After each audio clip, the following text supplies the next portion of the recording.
और मैं आपको दिखाऊंगा कि दुनिया की कुछ सबसे खतरनाक जगहों से कैसे जिंदा बचकर निकला जा सकता है। मैं तमाम चुनौतियों का सामना करता हुआ उन जगहों पर भी टिका रहूंगा जहां जान बचाने के सही गुर जाने बिना आप एक दिन नहीं टिक सकते।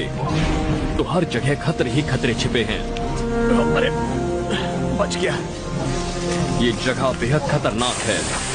यहाँ तो मौसम भी कड़ी परीक्षा लेता है।